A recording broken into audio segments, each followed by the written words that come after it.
Well, I would assume like I think I assumed that you knew about it since I guess I got the per system. You're like always familiar with the celebrity stuff going on, but I guess in general, since you're not right now updated on that beef between those two, I'm curious to just kind of hear like as you've been on the come up or as you have kind of gotten more and more popular, what are ways you've kind of handled a lot of these confrontational situations, especially given the wild world of the internet and all that's going on in terms of some rivals you've made and all that.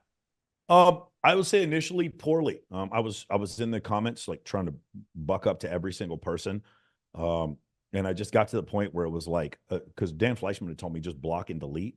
And I was like, man, I don't want to block and delete. I want to take them all on, in the US military, which by the way, there's a video out there saying that I wasn't in the US military or I was never a captain or somebody actually saying that, like, oh, by the way, I'll give you $1 million.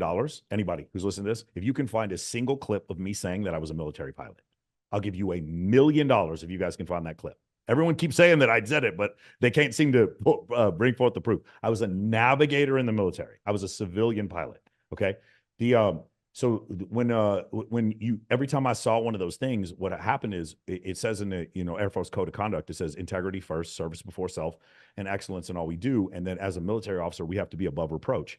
So when people were like questioning that part of me, my military officer kicked in and I was like, bitch, let's go toe to toe. Right.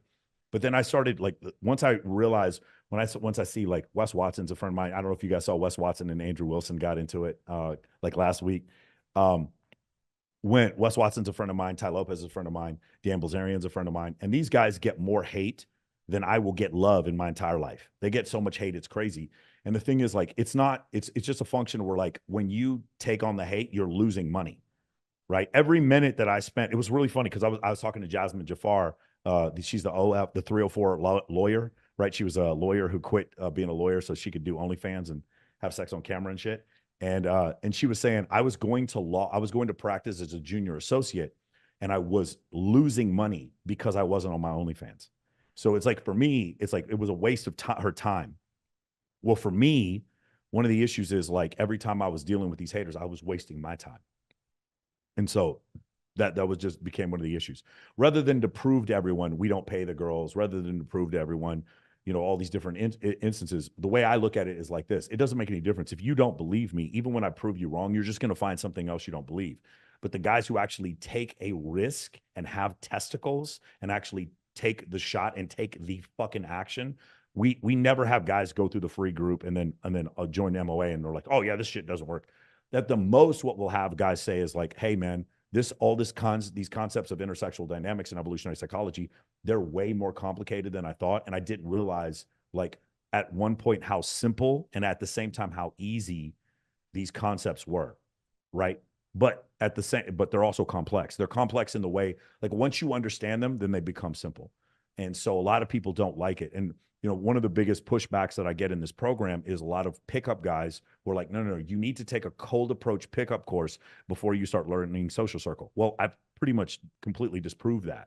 Well, if that's true, Jay, then what happens is I've taken an entire $15 billion industry of pickup and I've basically made it like useless.